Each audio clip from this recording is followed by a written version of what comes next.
أن الحمد لله نحمده ونستعينه ونستغفره ونؤمن به ونتوكل عليه ونعوذ بالله من شرور أنفسنا ومن سيئات أعمالنا من يهده الله فلا مضل له ومن يضلله فلا هادي له ونشهد أن لا إله إلا الله وحده لا شريك له ونشهد أن سيدنا ومولانا محمدا عبده ورسوله أما بعد أعوذ بالله من الشيطان الرجيم بسم الله الرحمن الرحيم يا أيها الناس اتقوا ربكم الذي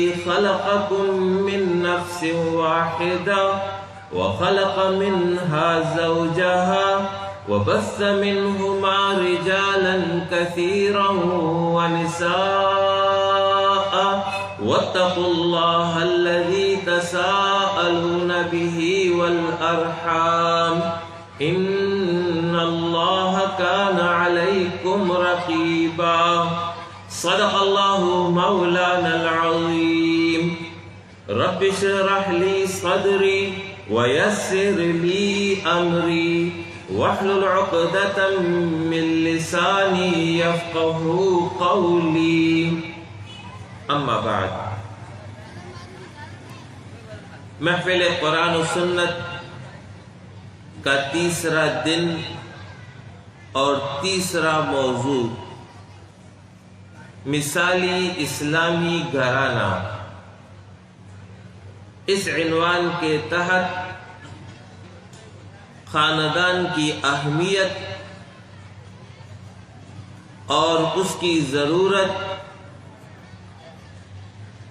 خاندان کے افراد کی ذمہ داریاں، موجودہ چیلنجز،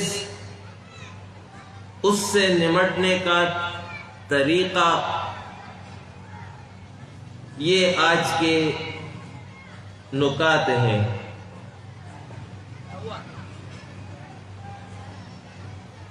اللہ رب العالمین نے انسان کو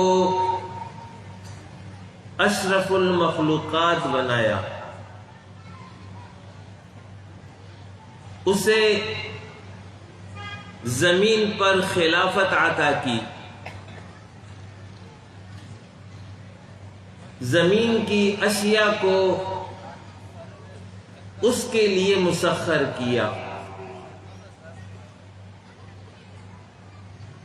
تو اس بنا پر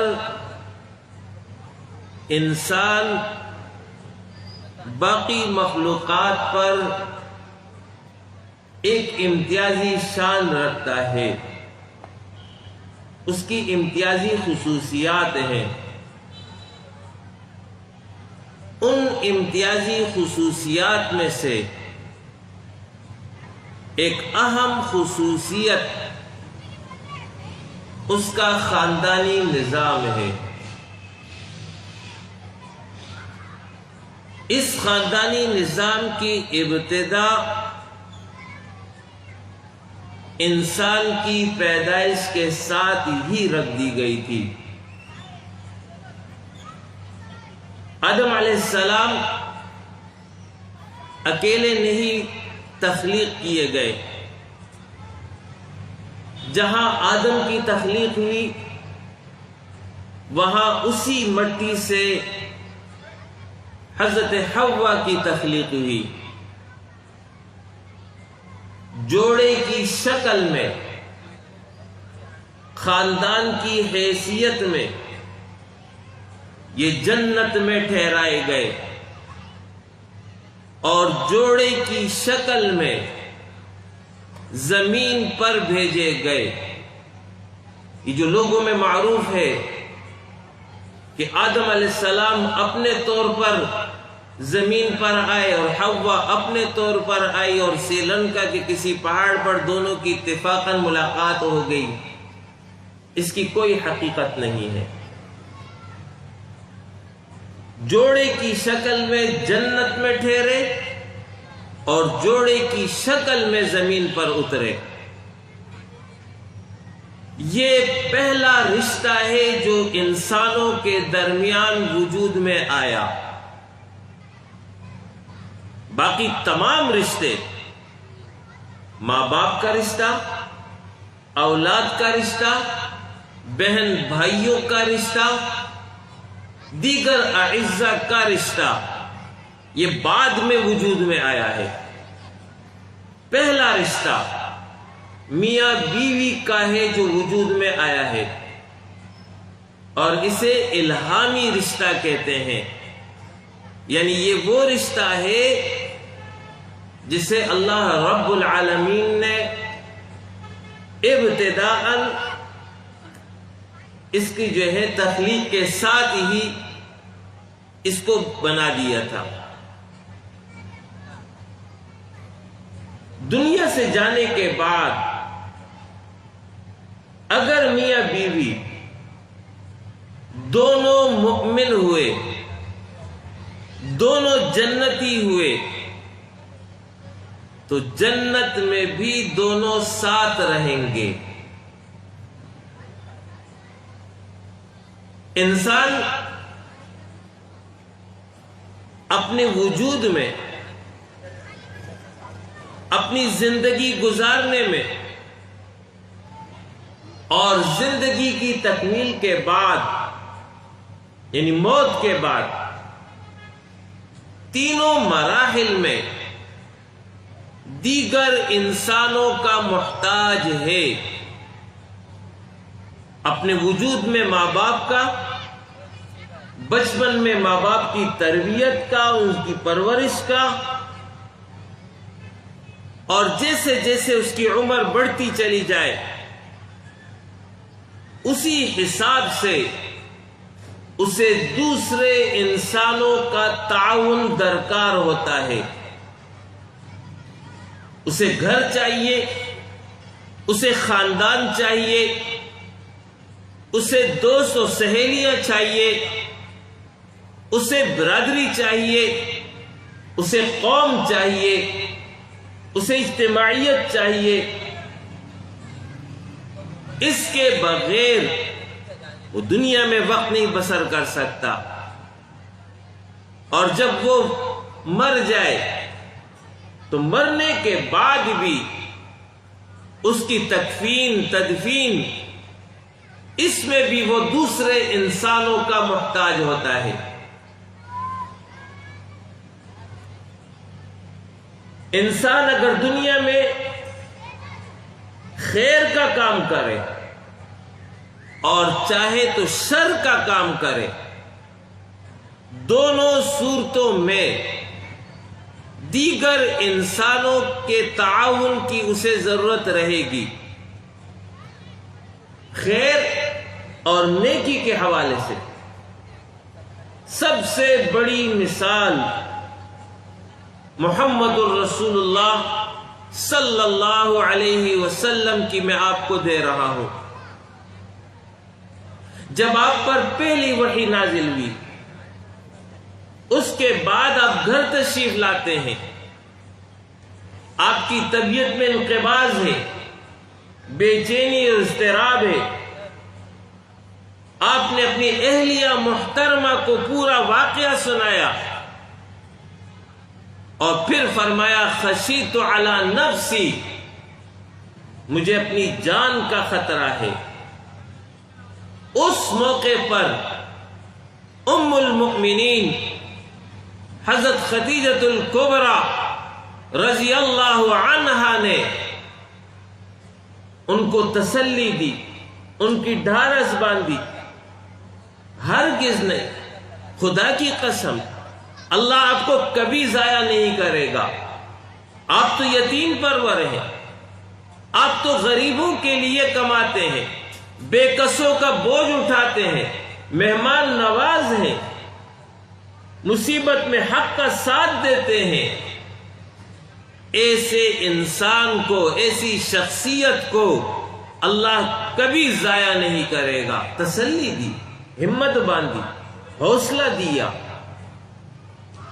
اور پھر اس کے بعد جب آپ نے کھلے عام دعوت کا آغاز کیا، مشرکین مکہ نے آپ کے خلاف ایک طوفان بدتمیزی کھڑا کر دیا، پروپیگنڈا کیا گیا، آپ کو پریشان کیا گیا، آپ گھر تشریف لاتے اور ان مشرکوں کے ان تمام کرتوت کو حضرت خدیجۃ الکبریٰ رضی اللہ عنہا سے بیان کرتے کہ میری اس قوم کو کیا ہو گیا ہے جو میری تکذیب کر رہی ہے۔ اس موقع پر حضرت خدیجۃ الکبریٰ رضی اللہ عنہا مشرکین کے ان تمام حرکات کو آپ صلی اللہ علیہ وسلم کے سامنے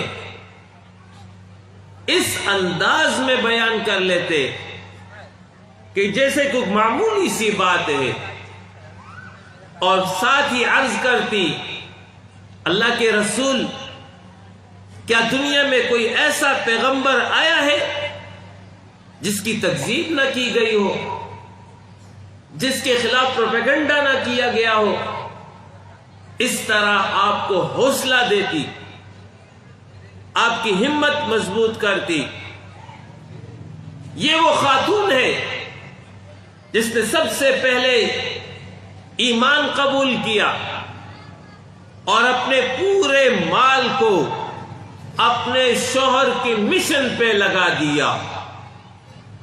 خواتین میں دین کا کام، خواتین میں دعوت کا کام حضرت خدیجۃ الکبریٰ رضی اللہ عنہا ادا کرتی رہیں، اپنے شوہر کے مشن کو اپنی زندگی کا مشن بنا لیا۔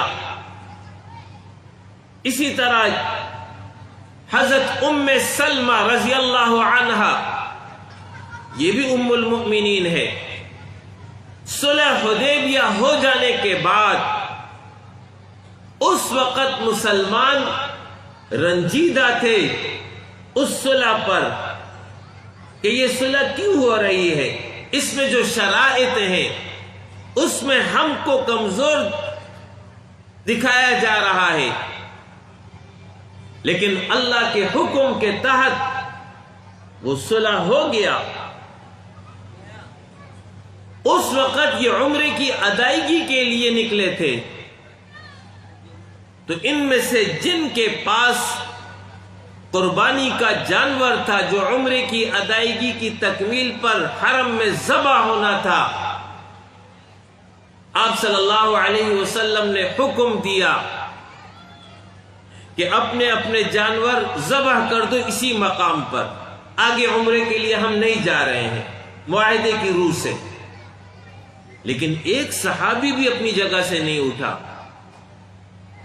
آپ صلی اللہ علیہ وسلم اپنے حجرے میں تشریف لاتے ہیں، حضرت ام سلمہ رضی اللہ عنہا سے ذکر کیا کہ میرے صحابہ میری بات کو نہیں سن رہے۔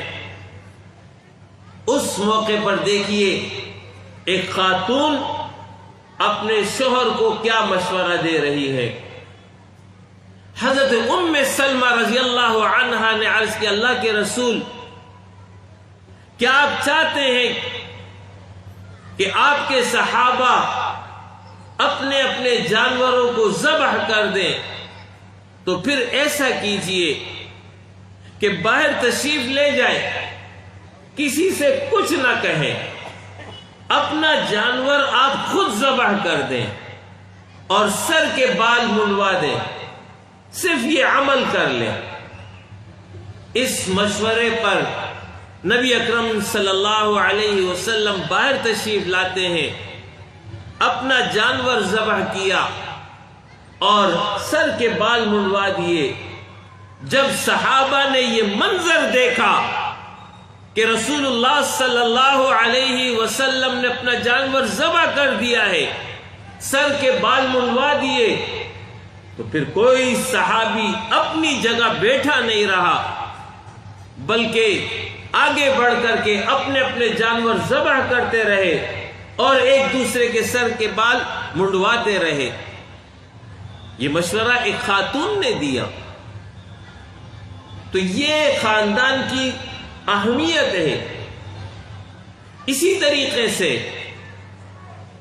جب آپ صلی اللہ علیہ وسلم نے دعوت توحید کا آغاز کیا تو آپ کے چچا ابو طالب نے آپ کی سرپرستی کی اور آپ کی حفاظت کرتے رہے۔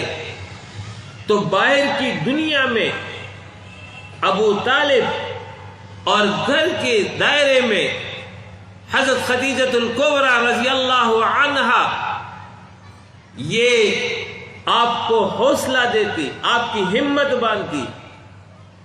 یہ دو شخصیات جب رخصت ہو گئیں تو اس سال کو ایک ہی سال میں دونوں شخصیات رخصت ہوئی، تو آپ صلی اللہ علیہ وسلم نے اس سال کو غم کا سال قرار دیا، اور پھر اس کے بعد ہی آپ طائف گئے، اس کے بعد ہی پھر ہجرت کا واقعہ ہوا۔ تو اس سے آپ اندازہ لگا لیجئے کہ خاندان، افراد کا تعاون کس قدر ضروری ہوتا ہے۔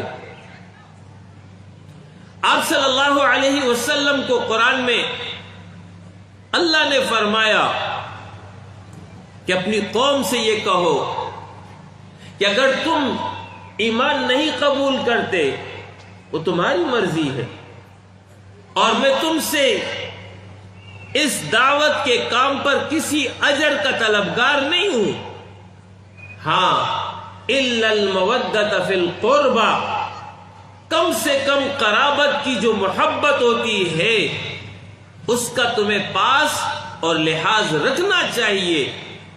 میں تمہارے خاندان کا فرد ہوں، تمہاری قوم کا فرد ہوں، تمہاری برادری سے تعلق رکھتا ہوں، تو کم از کم اس کا لحاظ اور پاس تو تمہیں ہونا چاہیے۔ یہ تو وہ نیکی کی مثال تھی جو میں نے دے دی۔ برائی میں بھی آج آپ اپنے معاشرے پر نظر کر لیں، آج آپ کے معاشرے کے اندر جو برائیاں پھیل رہی ہیں، یہ افراد باقاعدہ ایک جتھے کی شکل میں کام کر رہے ہوتے ہیں، ایک گینگ کی شکل میں کام کر رہے ہوتے ہیں، ان کے پیچھے ایک پوری ٹیم ہوتی ہے، اس کے بغیر یہ کام نہیں ہو سکتا۔ لہذا نیکی کا کام ہو، شر کا کام ہو، دونوں صورتوں میں افراد کا تعاون انسان کے لیے ضروری ہے۔ لہذا خاندان کی اہمیت اسی سے واضح ہو جاتی ہے کہ خاندان کے افراد معاون ہوتے ہیں۔ جب انسان پر غم کا وقت ہوتا ہے، جب انسان پر خوشی کا وقت ہوتا ہے، دونوں وقتوں میں خاندان کے افراد اس کے ساتھ ہوتے ہیں۔ بچہ بیمار ہو، ماں قریب ہوتی ہے، باپ قریب ہوتا ہے، ماں بیمار ہو، بیٹا اور بیٹی قریب ہوتے ہیں، بیوی بیمار ہو، شوہر قریب ہوتا ہے، شوہر بیمار ہو، بیوی اس کی تیمارداری کر رہی ہوتی ہے۔ اس لیے جب اس کی یہ اہمیت ہے کہ انسان محتاج ہے افراد کے تعاون کا، اللہ رب العالمین نے خاندان کو مستحکم رکھنے کی تعلیم دی ہے، خاندانوں کو بنانے اور اس کو استحکام بخشنے کے حوالے سے تعلیمات دی ہیں۔ اس حوالے سے نکاح کا حکم دیا کہ نکاح کرو، خاندان بناؤ۔ اللہ رب العالمین کو خلافت ارضی کے لیے جس قسم کے افراد کی ضرورت ہے وہ افراد جس ماحول میں تیار ہوں گے اسی کو خاندان کہتے ہیں۔ بچے کی شخصیت اور اس کی پرورش، اس کی نشو و نما، اس کے لیے ضروری ہے کہ خاندان موجود ہو، ماں باپ ہو، بہن بھائی ہو، چچا ہو، ماموں ہو، خالہ ہو، پھوپھی ہو، دادا ہو، دادی ہو، نانا ہو، نانی ہو۔ تو جب یہ افراد موجود ہوتے ہیں تو یہ اپنے اپنے دائرے میں بچے کی پرورش اور اس کی تربیت میں، اس کے نشو و نما میں اپنا رول اور اپنا کردار ادا کر رہے ہوتے ہیں۔ اس کی مثال ایسی ہے کہ جیسے شہد بغیر چھتے کے ممکن نہیں ہے، شہد اسی وقت حاصل ہوگا جب چھتا ہوگا، اگر چھتا ہی نہیں ہے تو شہد بھی نہیں حاصل ہو سکتا۔ تو اسی طریقے سے جس قسم کے انسان خلافت عرضی کے لیے مطلوب ہے، جو مستقبل کے معمار ہو، جو مستقبل کا نظام سنبھال سکے، اس کے لیے ایک مستحکم مضبوط خاندان کا وجود ضروری ہے۔ یہاں تک تو آپ نے اس کی اہمیت کو سمجھ لیا۔ اب خاندان کی ضرورت موجودہ صورتحال میں اس کو سمجھ لیجئے۔ ہمارا ازلی دشمن شیطان ابلیس ہے۔ اس نے روز اول سے یہ عہد کیا ہوا ہے کہ میں اس انسان کو گمراہ کروں گا، اس کو، یہ آدم کی اولاد ہے، اپنے ساتھ جہنم میں لے کے جاؤں گا۔ لہذا اس غرض کے لیے جہاں اس کے بہت سارے اہداف ہیں، ان اہداف میں ایک اہم ہدف خاندان کو توڑنا ہے۔ اس کے پیش نظر یہ کام ہے کہ میاں بیوی کے درمیان جدائی اور تفریق لے آؤں۔ آپ نے وہ حدیث سنی ہوگی کہ نبی اکرم صلی اللہ علیہ وسلم نے فرمایا کہ شیطان نے سمندر پر اپنا تخت لگایا، لوگ اپنے چیلوں سے کارگزاری معلوم کی، مختلف چیلے مختلف کارگزاریاں پیش کرتے رہے۔ ایک چیلے نے کہا آج میں نے میاں بیوی میں جدائی ڈال دی۔ شیطان اس کو شاباشی دیتا ہے، اصل کام تم نے کیا۔ تو شیطان کا ہدف خاندان ہے، اور آج شیطان کی ذریت جو انسانوں کی شکل میں موجود ہے، من الجنتی والناس، یہ شیطان جنوں میں سے بھی ہے، یہ شیطان انسانوں میں بھی ہوتا ہے۔ تو انسانوں میں جو اس کی ذریت ہے، جو اس کے پیروکار ہیں،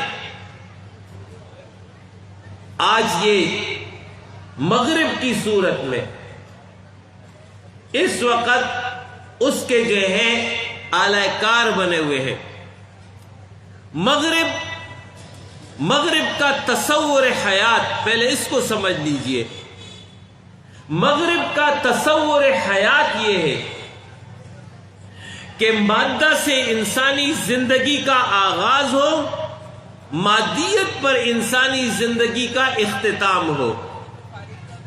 ان کے پیش نظر صرف دنیا ہے، خواہشات کی پیروی، لذات کا حصول، معاشی ترقی، یہی جو ہے ان کے پیش نظر ہے۔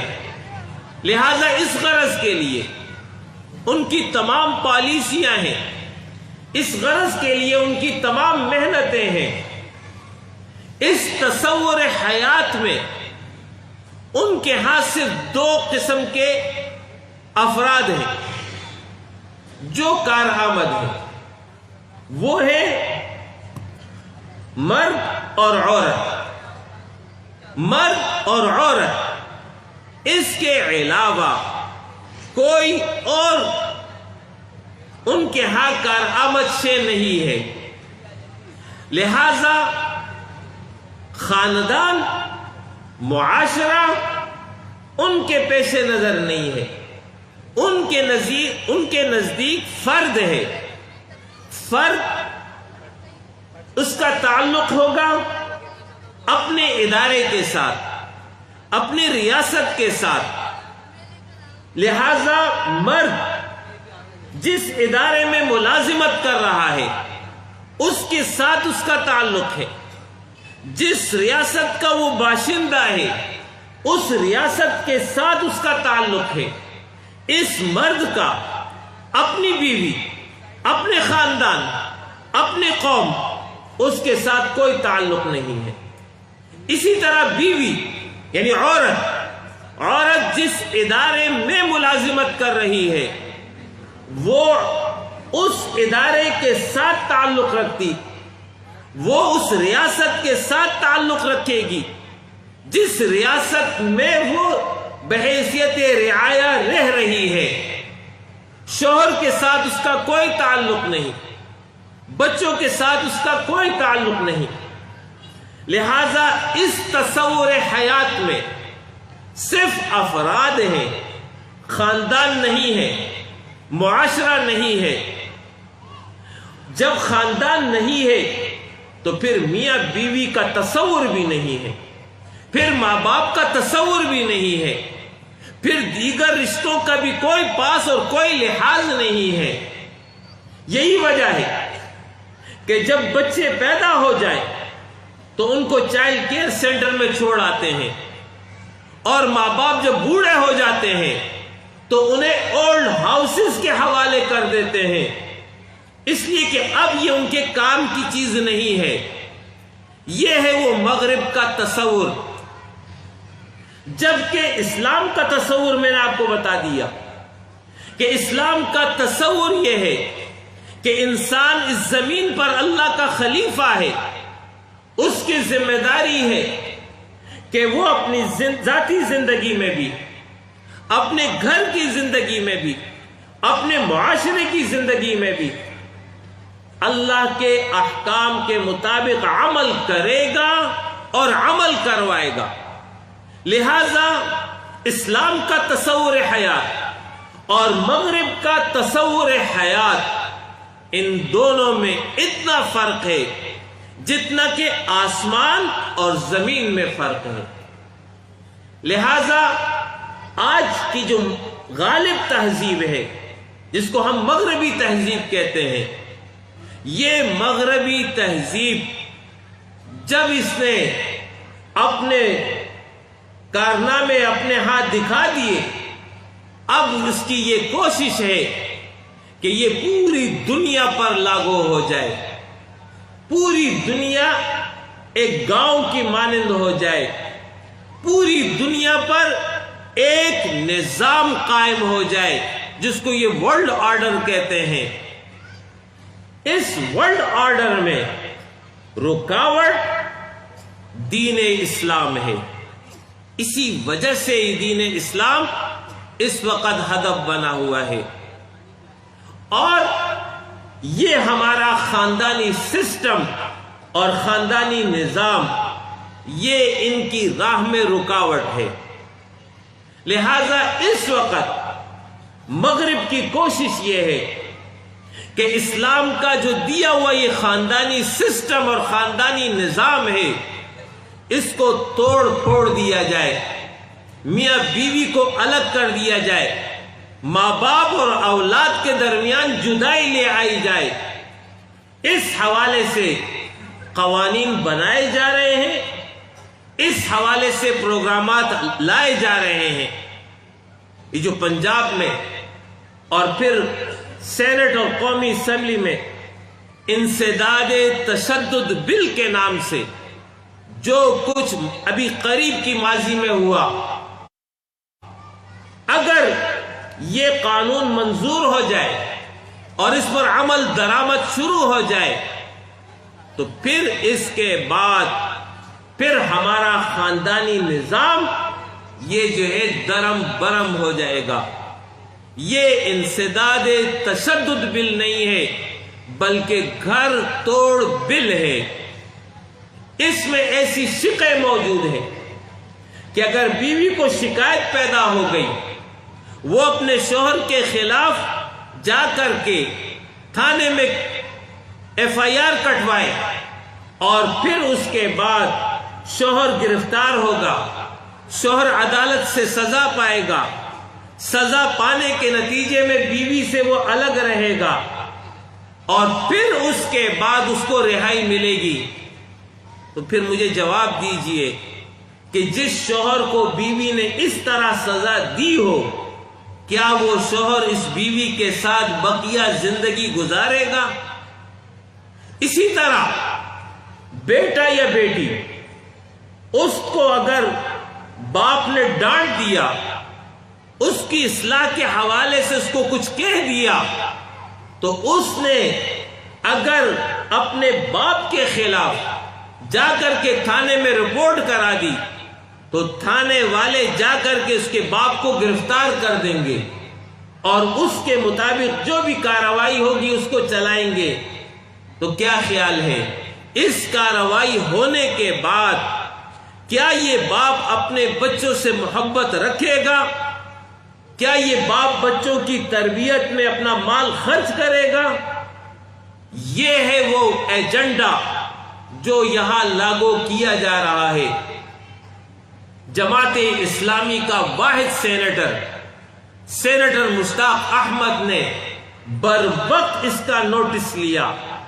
الحمدللہ اس کی وجہ سے اور باہر علماء نے اور دینی قوتوں نے جب اس کے خلاف آواز بلند کی تو یہ بل منظوری سے رہ گیا۔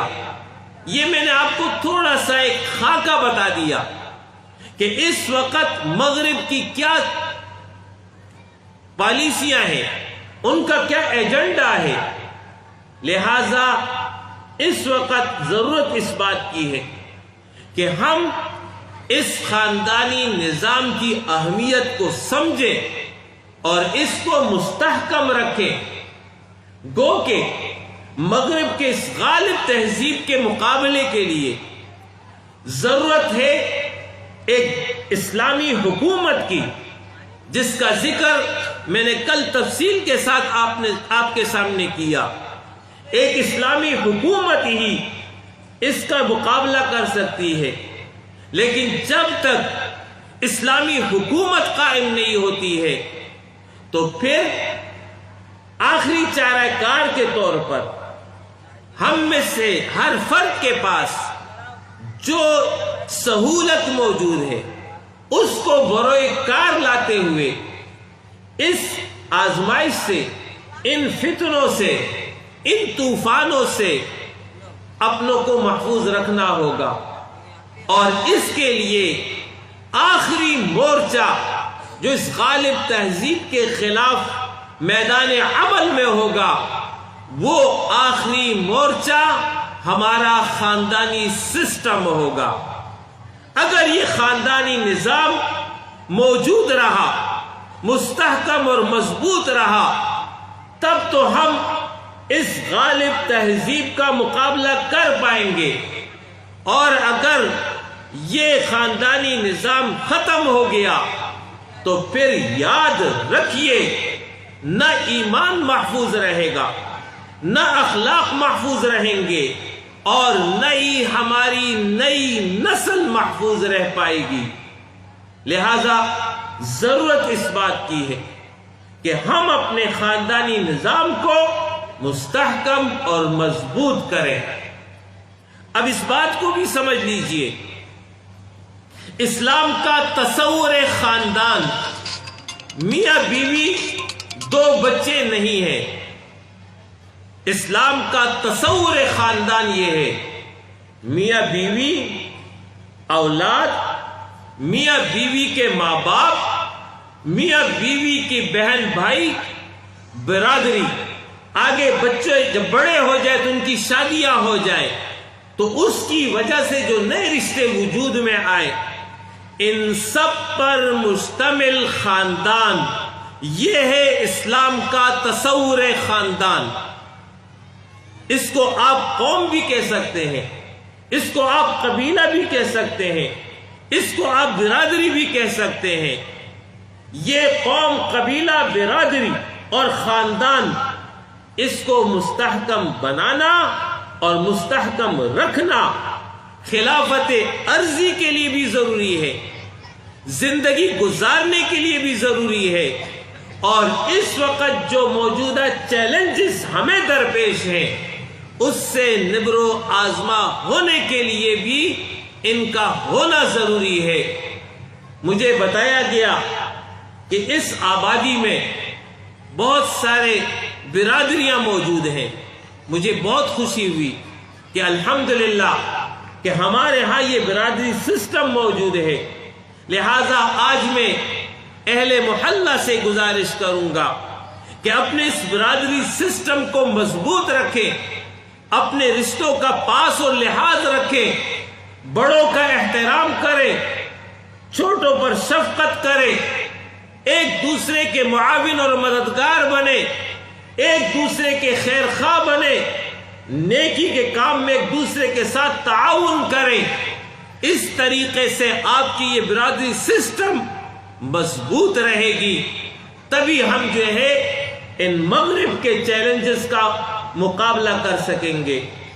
یہ تھی دوسری بات جو میں نے آپ کے سامنے عرض کر دی، ضرورت اور اہمیت اور موجودہ چیلنجز.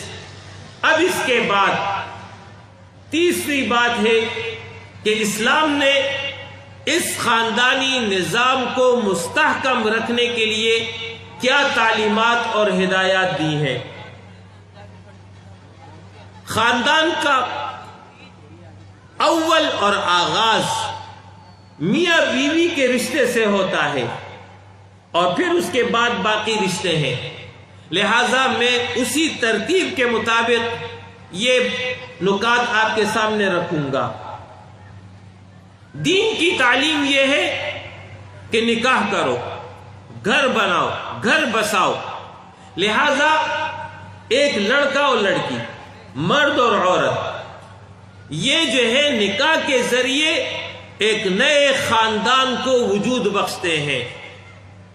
نکاح معاہدہ عمری کا نام ہے، یعنی میاں بیوی کی حیثیت سے دونوں اس بات کا معاہدہ کرتے ہیں کہ ہم عمر بھر ساتھ رہیں گے، ایک دوسرے کے حقوق ادا کریں گے، غم اور خوشی، راحت و تکلیف، ہر حال میں ایک دوسرے کا ساتھ دیں گے. اس کو کہتے ہیں معاہدہ عمری. جب نکاح ہو جاتا ہے تو نکاح ہونے کے بعد قرآن نے اس رشتے کو جو تشبیہ دی ہے ایک بلیغ انداز میں اس کو بیان کیا، وہ یہ کہ ہن لباس لکم وانتم لباس لہن، کہ میاں بیوی دونوں ایک دوسرے کے لیے بمنزلہ لباس ہیں. اس سے بہترین تشبیہ اور نہیں ہو سکتی ہے. جس طرح کپڑا اپنے جسم کو چھپا کر کے رکھتا ہے، اس کے عیب پر پردہ رکھتا ہے، اسی طرح اب جب میاں بیوی کی حیثیت سے ان دو افراد کی زندگی شروع ہو گئی تو زندگی کے مختلف مراحل میں دونوں پر ایک دوسرے کی کمزوریاں ظاہر ہوں گی، ایک دوسرے کے عیب سے یہ باخبر ہوں گے. قرآن کی تعلیم یہ ہے کہ اس پر پردہ رکھو گے، ایک دوسرے کے عیب کو لوگوں کے سامنے مت بیان کرو گے، اس کو جو ہے ویک پوائنٹ کے طور پر نہیں رکھو گے کہ مجھے اپنی بیوی کا عیب پتہ چل گیا تو اس کو بتا دیا کہ تمہارا یہ عیب ہے، میں فلاں کو بتا دوں گا، تمہاری ماں کو بتا دوں گا، تمہارے باپ کو بتا دوں گا. اس طرح اس کو خوف زدہ رکھے اور اس ڈر کی وجہ سے وہ جو ہے وہ کام کرے جو اس کے لیے کرنا دشوار ہو جائے. اس طرح کا رویہ نہ ہو. یہی حال بیوی کا ہے کہ اگر بیوی اپنے شوہر کے کسی عیب پر مطلع ہو جائے تو اس کو ہتھیار کے طور پر نہ استعمال کرے، کہ میں اس کو جو ہے تمہارے خلاف استعمال کروں، نہیں، بلکہ حکم یہ ہے ایک دوسرے کے عیب پر پردہ رکھو گے۔ دوسری وجہ تشبیہ یہ ہے کہ کپڑے اور جسم کے درمیان تیسری کوئی شے حائل نہیں ہوتی ہے، اسی طرح میاں بیوی کے معاملات میں تیسرا کوئی فرد حائل نہیں ہوگا، نہ بیوی کی ماں، نہ شوہر کی ماں، نہ بیوی کا باپ، نہ شوہر کا باپ، نہ ہی کوئی اور رشتے، بلکہ میاں بیوی کی مرضی ہے جس طرح چاہے ہم اپنی زندگی گزار لیں۔ آج ہمارے خاندانوں میں جو بگاڑ پیدا ہو رہا ہے اس کا ایک اہم سبب یہ ہے کہ بیوی کی ماں یا شوہر کی ماں کا ان کے تعلقات میں دخل اندازی دینا ہے، اور اس کی وجہ سے پھر فساد رونما ہوتا ہے۔ لہذا جس طرح جسم اور کپڑے کے درمیان کوئی تیسرا حائل نہیں، میاں بیوی کے تعلقات میں بھی تیسرا کوئی حائل نہیں ہوگا۔ تیسری وجہ تشبیہ یہ ہے کہ جس طرح کپڑا جسم کو سردی سے، گرمی سے، گرد اور غبار سے محفوظ رکھتا ہے، اسی طرح میاں بیوی بھی زندگی کے مختلف مراحل میں غم، پریشانیاں، تکالیف، یہ سب کچھ آئیں گے، ان تمام مراحل میں یہ ایک دوسرے کے معاون ہوں گے، ایک دوسرے کے مددگار ہوں گے، ایک دوسرے کا سہارا ہوں گے۔ اس لیے قرآن نے اس کو جسم اور لباس سے تشبیہ دی ہے۔ جب یہ رشتہ قائم ہو گیا، ایک چھوٹی اجتماعیت وجود میں آ گئی، اللہ رب العالمین نے اس اجتماعیت کی سربراہی مرد کے حوالے کی۔ الرجال قوامون علی النساء، مرد عورتوں پر قیم ہے۔ قیم عربی میں نگران، نگہبان، ذمہ دار، منتظم کو کہتے ہیں، حکمران کو نہیں کہتے ہیں کہ وہ اپنی حکومت قائم کرے، نہیں، مرد کی ذمہ داری ہے کہ وہ بیوی کی کفالت کرے۔ روزی کمانا مرد کی ذمہ داری ہے، بیوی کو گھر فراہم کرنا مرد کی ذمہ داری ہے، بیوی کی ضروریات کو پورا کرنا یہ شوہر کی ذمہ داری ہے۔ لہذا کفالت اس کے اوپر ہے، تربیت اس پر ہے، بیوی کی تربیت، بیوی کو دین کی راہ پہ چلانا، بیوی کو دین کی راہ پر قائم رکھنا، یہ شوہر کی ذمہ داری ہے۔ قوا انفسکم واہلیکم نارا، خود بھی جہنم کی آگ سے بچو، اپنے گھر والوں کو بھی جہنم کی آگ سے بچاؤ۔ وَأْمُرْ أَهْلَكَ بِالصَّلَاةِ وَاصْطَبِرْ عَلَيْهَا، اپنے گھر والوں کو نماز کا حکم کرو، خود بھی نماز پر قائم رہو۔ لہذا یہ مرد کی ذمہ داری ہے کہ کفالت بھی کرے، تربیت اور پرورش بھی کرے۔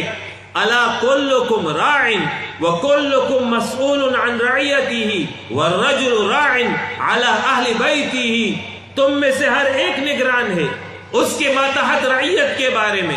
اللہ قیامت میں سوال کرے گا تو شوہر سے بیوی کے بارے میں اللہ سوال کرے گا، کیا تربیت کی، کتنے حقوق ادا کیے، کتنی ذمہ داری نبھائی ہے۔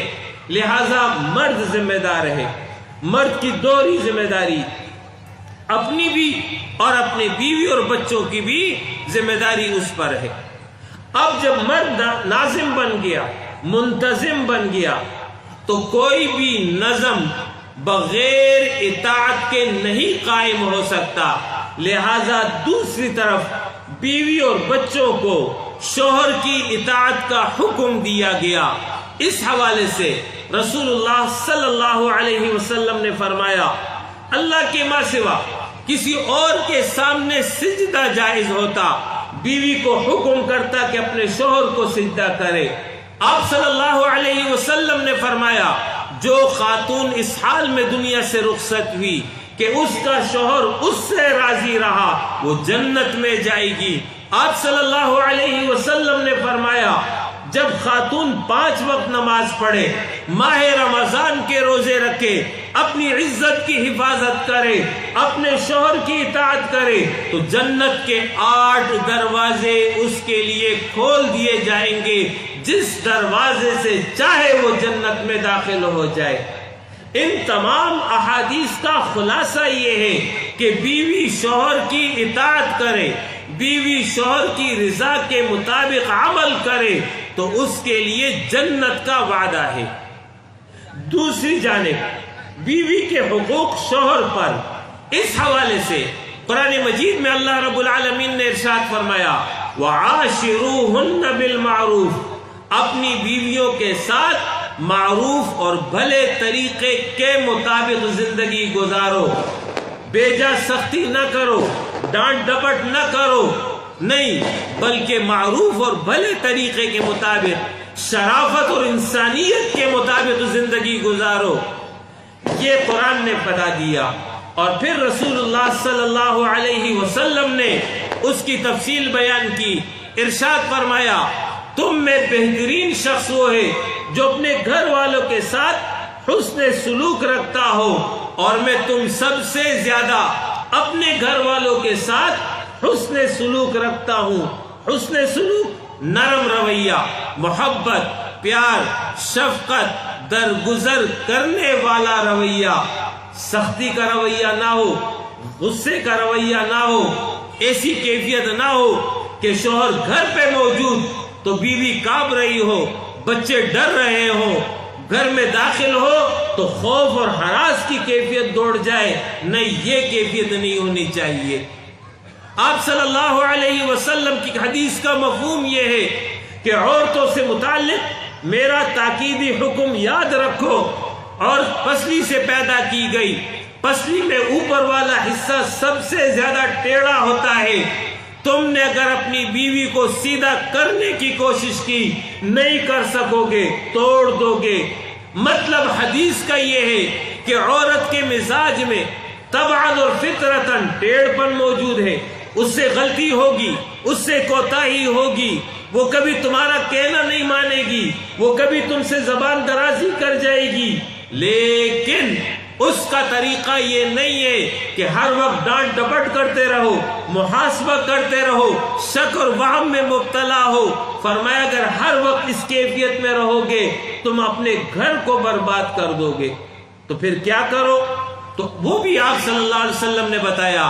آپ صلی اللہ علیہ وسلم نے فرمایا کوئی مومن اپنی مؤمنہ بیوی سے اس کی کسی عیب کی وجہ سے بغض نہ رکھے، عداوت نہ بنائے، اس لیے کہ اگر اس کو اس کی ایک عادت پسند نہیں ہے تو دوسری عادت پسند بھی ہوگی۔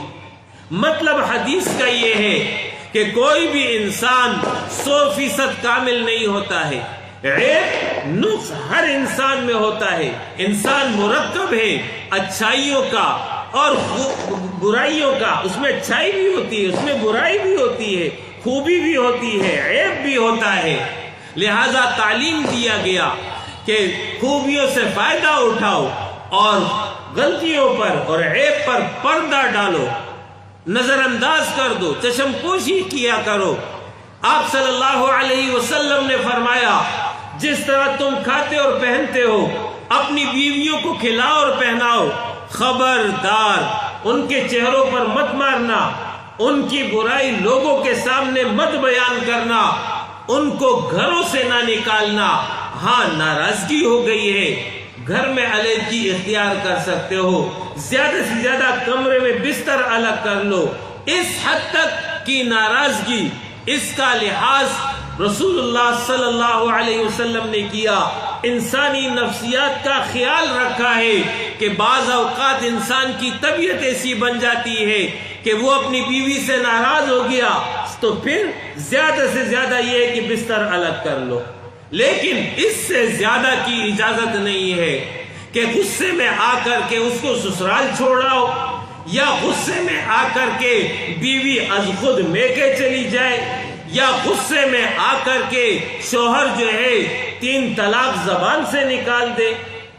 ہمارا المیہ یہ ہے کہ ناواقف لوگ، بے وقوف اور نادان لوگ اپنی ساری مردانگی، اپنی ساری قوت اور طاقت کا اظہار زبان کے ان 3 الفاظ کے ذریعے کرتے ہیں، اور جب یہ 3 الفاظ زبان سے ادا ہو جاتے ہیں اور بعد میں جب عقل ٹھکانے لگتی ہے، اس وقت پھر پشیمان ہوتے ہیں، پھر مولوی صاحب کے پاس آتے ہیں، جی وہ غصے میں تھا، جی مجھے پتہ نہیں چلا، جی زبان سے نکل گیا، 3 ہو گیا، اب کیا کروں؟ تو کوئی طلاق کوئی بریانی کی ڈش تو نہیں ہے کہ آدمی خوشی سے پیش کرتا کہ جی یہ آج آپ کے لیے یہ میری طرف سے تحفہ ہے۔ طلاق غصے میں دی جاتی ہے، طلاق ناراضگی میں دی جاتی ہے، لیکن اللہ رب العالمین نے مرد کو اتنی عقل دی ہے، اتنی استعداد دی ہے کہ اپنے جذبات کو قابو کر سکتا ہے، اپنے جذبات کو کنٹرول کر سکتا ہے، لیکن جب مرد جھوٹی انا کے اس میں آتا ہے اور تکبر اور فخر کی کیفیت میں مبتلا ہوتا ہے تو پھر اس وقت وہ شیطان کے شکنجے میں آ جاتا ہے۔ لہذا آپ صلی اللہ علیہ وسلم کی تعلیم یہ ہے کہ گھروں سے اپنی بیویوں کو نہیں نکالو گے، میکے نہیں بھیجو گے، نہ از خود وہ سسرال چلی جائے، اس لیے کہ بعد میں پھر ضد اور انا آڑے آتی ہے اور پھر اس کے نتیجے میں خاندانوں میں انتشار اور اختلاف بڑھتا ہے، نتیجہ طلاق کی صورت میں بھی نکل آتا ہے۔ صحیح طریقہ یہ ہے کہ اگر ناراضگی ہو گئی ہے تو دونوں ایک دوسرے کی بات گھر میں سنیں توجہ کے ساتھ، اور جس کی غلطی اپنی اصلاح کر لے، اس میں کسی کی ہار اور کسی کی جیت نہیں ہوتی ہے، اور نہیں اختلاف کی بات، نہیں جو ہے غصے کی بات، ناراضگی کی بات، ایک دوسرے کے ماں باپ کے سامنے اس کا تذکرہ کیا جائے، ایک دوسرے کی بہنوں کے سامنے اس کا ذکر کیا جائے، اس لیے کہ 2 افراد کی بات جب 2 خاندان میں پھیلتی ہے تو نتیجہ انتشار کی صورت میں نکلتا ہے۔ یہ ہے آپ صلی اللہ علیہ وسلم کی تعلیمات۔ خاندان کو مستحکم رکھنے کے لیے، مضبوط رکھنے کے لیے، مثالی گھرانہ بنانے کے لیے 3 امور کی پابندی میاں بیوی کو کرنا چاہیے۔ نمبر 1، دونوں جو ہے تقوی کا خیال کریں۔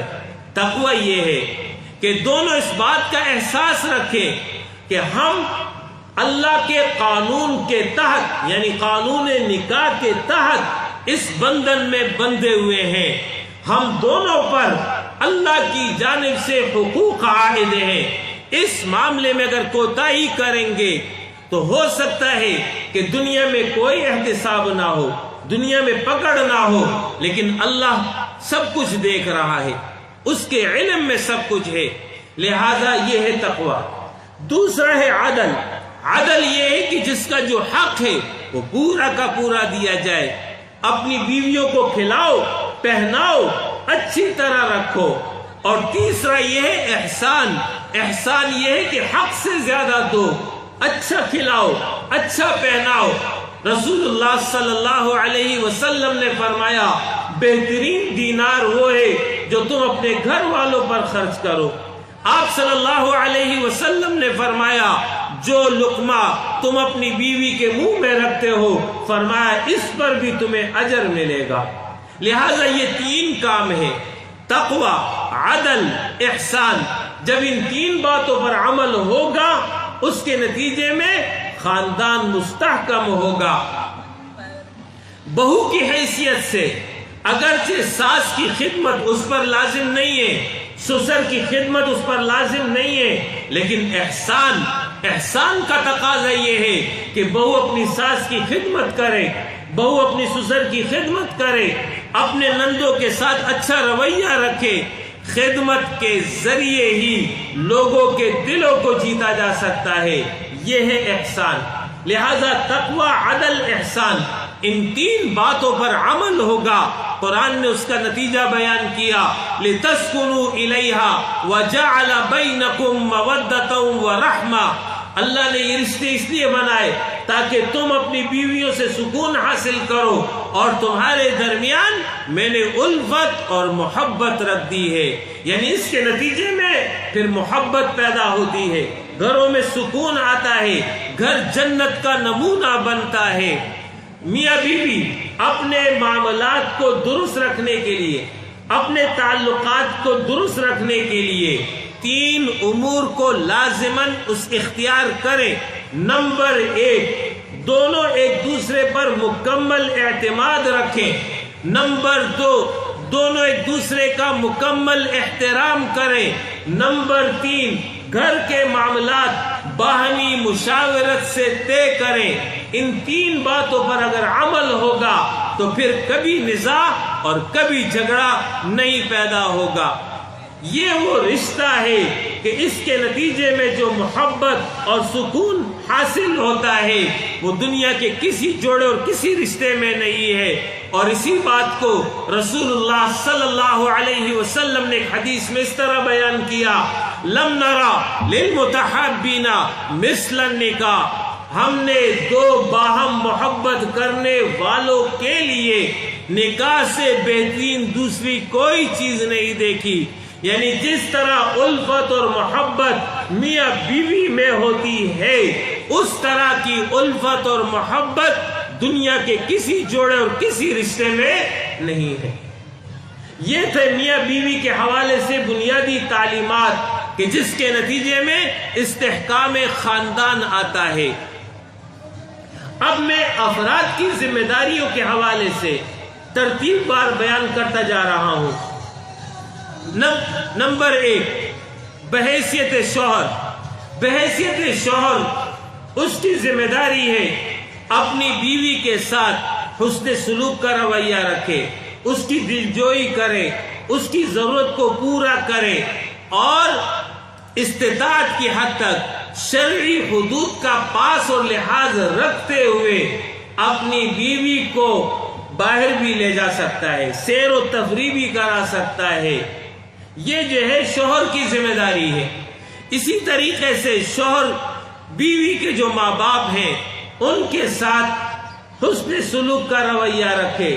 انہوں نے اپنی بیٹی اس کی نکاح میں دی ہے، لہذا ان کی تعظیم کرنا، ان کا احترام کرنا، ان کے ساتھ اچھا رویہ رکھنا یہ شوہر کی ذمہ داری ہے. اور اگر کبھی ساس نے سسر نے کچھ کہہ بھی دیا تو اس کو نظر انداز کر دے. دوسری جانب بیوی ہے. بیوی کی ذمہ داری یہ ہے کہ اپنے شوہر کے ساتھ اچھا رویہ رکھے، خدمت کا رویہ رکھے. اور اگر کبھی شوہر سے کوئی شکایت پیدا بھی ہو جائے تو پھر شکایت کا اظہار شکایت کی صورت میں نہ کرے، بلکہ شکایت کا اظہار کبھی دوسرے موقع پر شکوے کے انداز میں کر لے. اس کے نتیجے میں شوہر اپنی اصلاح کر لے گا، شوہر کی اطاعت کرے، شوہر کی رضا کے مطابق عمل کرے، شوہر کی ضرورتوں کا لحاظ رکھے، شوہر کی خدمت کرے. اس کے نتیجے میں اسے جنت ملے گی، رب کی رضا ملے گی. اور اسی طریقے سے شوہر کی ماں کو اپنی ماں سمجھے. اگر ساس نے کبھی کچھ کہہ بھی دیا تو پھر اس کو اللہ کے لیے معاف کر دے. صبر کے ذریعے، خدمت کے ذریعے وہ جو ہے اپنے گھر کو مستحکم اور مضبوط بنائے. ایک عورت اپنے گھر کو مضبوط بھی بنا سکتی ہے اپنے رویے اور کردار کے ذریعے، اور اپنے گھر کو تباہ بھی کر سکتی ہے اپنے رویے اور کردار کے ذریعے. لہذا عورت بیوی کی ذمہ داری یہ ہے کہ شوہر کے گھر کو جوڑ کے رکھنا، اس کے ماں باپ کی خدمت کرنا، یہ احسان کے درجے میں کرے. انشاءاللہ تعالی اسے جنت حاصل ہوگی، اسے رب کی رضا حاصل ہوگی. اور اگر بڑوں نے کچھ کہہ بھی دیا تو صبر کا رویہ رکھے، اللہ کے لیے معاف کر دے. یہ جو ہے ذمہ داری ہے بیوی کی حیثیت سے. پھر یہی بیوی جب ماں بنتی ہے تو ماں کی حیثیت سے پھر اپنے بچوں کی تربیت اس کی ذمہ داری ہے. بچوں کو اولین تربیت ماں ہی دیتی ہے. لہذا اگر بیٹی ہے تو بیٹی کی اچھی پرورش کرے، اچھی تربیت کرے، اور جب وہ بولنے پر آ جائے چاہے لڑکا ہو چاہے لڑکی ہو، دونوں حالتوں میں کلمہ توحید اس کی زبان سے جاری کروائے، اور جو عمر بڑھتی چلی جائے اسی حساب سے اس کی ذہنی نشو و نما کے مطابق اس کی تربیت کرے، اس کو صحابہ کے واقعات، انبیاء کے واقعات یہ سناتی رہے، اچھے اچھے قصوں کے ذریعے اس کی ذہن سازی میں کردار ادا کرے۔ ماں اگر نیک ہوگی اولاد بھی نیک ہوگی، لہذا ماں پر لازم ہے کہ 5 وقت نماز باقاعدگی کے ساتھ ادا کرے۔ جب وہ 5 وقت کے ساتھ باقاعدگی کے ساتھ نماز ادا کرے گی، اس کا اثر بچے لیں گے۔ لہذا اگر بچی گھر پہ موجود ہے، ماں نماز پڑھ رہی ہے، چھوٹی بچی ہے 4 سال 5 سال 6 سال کی، اس کے لیے جا نماز بچھا دے۔ وہ نماز نہیں پڑھ سکتی لیکن ماں کی نقل اتارے گی۔ یہ نقل جب وہ اتارے گی تو آہستہ آہستہ اس کی عادت آتی چلی جائے گی۔ جو عمر اس کی بڑھتی چلی جائے، اسکارف کا عادی بنائے، پردے کا عادی بنائے، گو کہ اس کے اوپر پردہ نہیں ہے لیکن شروع سے اگر اس کا اہتمام کیا گیا تو جب پردہ واجب ہوگا، لازم ہوگا تو اس کی عادت بن چکی ہوگی۔ اسی طرح چھوٹا بچہ لڑکا ہے، اس کی اچھی تربیت کرے، اس کے اخلاق کی طرف توجہ دے، اس کو اچھے ماحول کی طرف بھیجے، اس کو اچھی تعلیم گاہ میں جو ہے داخل کرائے۔ بحیثیت ماں ابتدائی تعلیم و تربیت یہ اس کا کردار اور رول ہے۔ اسی طریقے سے بحیثیت باپ اب اس کی ذمہ داری ہے کہ جب بچے 7 سال کی عمر کے ہو جائیں اپنے ساتھ مسجد لے کر کے جائے، اور اسی طریقے سے اس سے عمر زیادہ ہو جائے اس حساب سے اس کی تعلیم اور تربیت کا پورا خیال رکھے، اور اسی لحاظ سے جب بچے اور بڑے ہوتے چلے جائیں اچھی تعلیم گاہ کا انتخاب کریں، اچھی سوسائٹی کا انتخاب کریں، اچھے دوست اور اچھی سہیلیوں کا انتخاب کریں۔ ایسا نہ ہو کہ یہ بچے جب اسکول کے ماحول میں ہو، یونیورسٹی اور کالج کے ماحول میں ہو، وہاں پر جو ہے وہ ایسے دوستیاں بنا لیں، ایسی سہیلیاں اپنے لیے منتخب کر لیں کہ جس کے نتیجے میں دین اور اخلاق اور عقیدہ سب میں بگاڑ پیدا ہو جائے۔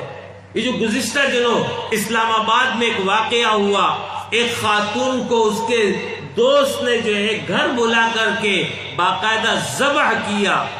یہ نوبت کیوں پہنچی؟ یہ نوبت ماں باپ کی نااہلی کی وجہ سے پہنچی۔ جب اس طرح آزاد چھوڑا جائے گا اور اس طریقے سے مخلوط سوسائٹی میں لڑکے اور لڑکیاں پرورش پائیں گے تو پھر اس کا نتیجہ اسی صورت میں نکلے گا۔ لہذا اپنے اولاد کو اچھی تعلیم اور تربیت دینا ماں کی بھی ذمہ داری ہے، باپ کی بھی ذمہ داری ہے۔ اس بارے میں قیامت میں اللہ سوال کرے گا، تم نے اپنے بچوں کو کیا کھلایا، کیا پلایا، ان کی کیا تربیت کی؟ یہ اللہ کی امانت ہوتی ہے اور اللہ اپنے امانت کے بارے میں سوال کرے گا۔ لہذا اچھی گیدرنگ فراہم کرنا، اچھا ماحول فراہم کرنا یہ ماں باپ کی ذمہ داری ہے، اور اگر وہ کہیں غلط ماحول کی طرف جا رہے ہیں تو ان کو ڈانٹنا، ان کو روکنا، ان کو جو ہے ان کی اصلاح کرنا یہ ذمہ داری ہے۔ یہاں تک تو میں نے میاں بیوی اور ماں باپ کا رول اور کردار بیان کر دیا۔ اب اس کے بعد شوہر کی جو ماں باپ ہیں ان کا کردار یہ ہے کہ وہ اپنے بیٹے اور اپنی بہو دونوں کی تربیت کا خیال رکھیں۔ ہاں، ان کے خانگی معاملات میں مداخلت نہ کریں لیکن ان کی عمومی تربیت کا خیال کریں، اور اگر کبھی بہو سے غلطی ہو جائے تو درگزر اور نظر انداز کر دیں۔ ہمارے ہاں غلط رویہ ہے، جب ہم بہو کو گھر لے آتے ہیں شادی کرا کر کے، ہفتہ 10 دن 15 دن گزرتے ہیں تو اس کے بعد پھر جو ہے بہو کے ساتھ رویہ تبدیل ہو جاتا ہے، اس کو تانے دیے جاتے ہیں اور اس کو جو ہے ماں باپ کے حوالے سے کوسا جاتا ہے۔ یہ رویہ ہمارے دین کا نہیں ہے، یہ ہمارے پیغمبر کا طریقہ نہیں ہے، بلکہ ایک حدیث میں سنا دیتا ہوں جس میں جانبین کے حوالے سے ہدایت ہے۔ آپ صلی اللہ علیہ وسلم نے فرمایا وہ شخص ہم میں سے نہیں ہے جو بڑوں کا احترام نہ کرے، جو چھوٹوں پر شفقت نہ کرے۔ لہذا میاں بیوی کی ذمہ داری یہ ہے کہ دونوں کے ماں باپ، دونوں طرف کی جو ماں باپ ہیں ان کی عزت، ان کا احترام کرے، اور بڑے یعنی جو شوہر کے ماں باپ ہیں یا بیوی کے جو ماں باپ ہیں ان کی ذمہ داری یہ ہے کہ وہ چھوٹوں پر شفقت کریں، چھوٹوں کے ساتھ رحمت کا رویہ رکھیں۔ اس طریقے سے اگر ہم کریں گے تو اس کے نتیجے میں گھروں میں خوشیاں پیدا ہوں گی، گھروں میں تعلقات مضبوط ہوں گے۔ اسی طریقے سے گھر کے جو باقی افراد ہیں، شوہر کے بھائی ہیں، شوہر کی بہنیں ہیں یا بیوی کے بہنیں اور بھائیاں، یہ جتنے بھی افراد ہیں، اور جو خاندانی سسٹم جس کا میں نے شروع میں آپ کو حوالہ دیا، برادری کا میں نے ذکر کیا، ان میں سے تمام افراد کی یہ ذمہ داری ہے باہم ایک دوسرے سے محبت کا رویہ رکھیں، ایک دوسرے کے خیر خواہ بن جائے، ایک دوسرے کے ہمدرد بن جائے، ایک دوسرے کے غم اور خوشی میں شریک ہو جائیں، ایک دوسرے کے ساتھ تعاون کریں۔ ایک زیادہ مالدار ہے، دوسرا غریب ہے، تو جو مالدار ہے وہ غریب پر اپنا مال خرچ کرے، اس طرح باہمی تعاون کریں۔ اسی طرح ایثار کا رویہ رکھیں، اپنا حق دوسرے کے حق میں چھوڑ دیں، اپنے حق سے دستبردار ہو جائیں، اپنے پر دوسرے کو ترجیح دے دیں۔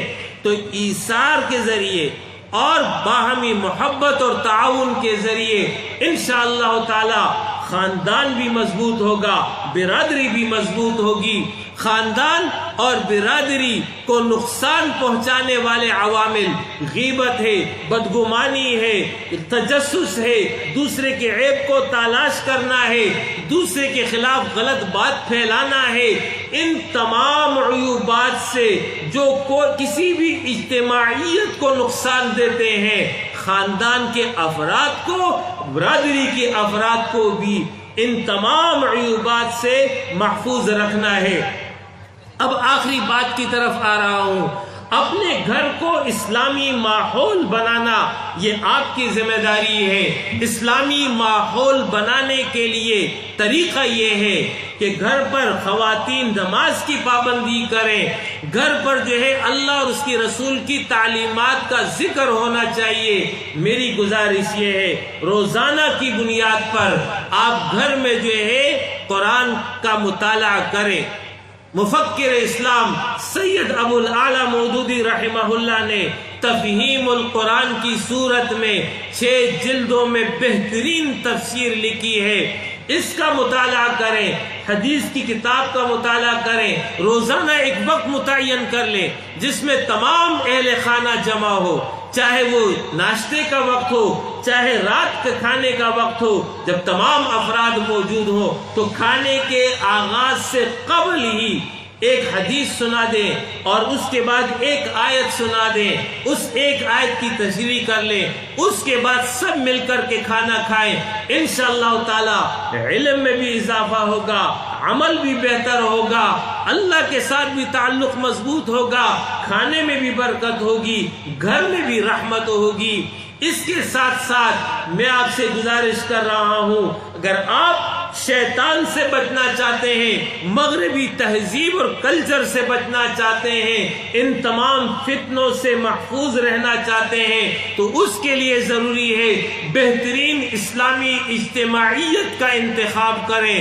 آپ کو ایک بہترین اسلامی اجتماعیت ہی شیطان سے محفوظ رکھ سکتی ہے۔ آپ صلی اللہ علیہ وسلم نے فرمایا اجتماعیت کے ساتھ جڑ کر کے رہو، اس لیے کہ وہ بکری جو ریوڑ سے الگ چلتی ہے، بھیڑیا اسی کو دبوچتا ہے، تو شیطان بھی بھیڑیا ہے، اس انسان کو دبوچتا ہے جو اجتماعیت سے ہٹ کر چلتا ہے۔ لہٰذا میری آپ سے گزارش یہ ہے کہ آپ ایک اسلامی اجتماعیت کا انتخاب کریں۔ الحمدللہ جیسے کل میں نے آپ کے سامنے ذکر کیا تھا کہ جماعت اسلامی کی صورت میں یہ ایک بہترین اسلامی اجتماعیت موجود ہے جو غلبہ دین اور اقامت دین کا کام کر رہی ہے۔ میں آپ کو دعوت دیتا ہوں، آپ آئیے اس بہترین اسلامی اجتماعیت کا حصہ بنے. قریب تو آئیے, قریب سے تو دیکھیے, قریب سے دیکھیں گے آپ کو انشاءاللہ بہت اچھا لگے گا. اسی کے ساتھ ساتھ میں خواتین کو بھی گزارش کر رہا ہوں کہ خواتین اسلام جماعت اسلامی حلقہ خواتین کے ساتھ جڑ جائیں, اپنی بچیوں کو اسلامی جمعیت طالبات کے ساتھ جوڑ دیں, بزم گل کے ساتھ جوڑ دیں, اپنے لڑکوں کو اسلامی جمعیت طلبہ کے ساتھ جوڑ دیں. یہ وہ بہترین اسلامی اجتماعیت ہے, خیر کی اجتماعیت, نیکی کی اجتماعیت. انشاءاللہ تعالی اس بہترین اجتماعیت کے نتیجے میں ہم اپنے خاندان کو شیطان کے تمام ہتھ کنڈوں سے محفوظ رکھ پائیں گے. ہمارا گھر جنت کا نمونہ ہوگا, رب کی رضا کا سبب ہوگا, اور آخرت میں خوشنودی رب کے حصول کا ذریعہ بھی بن جائے گا. اقول قولی ھذا واستغفر اللہ لی ولکم ولسائر المؤمنین وآخر دعوانا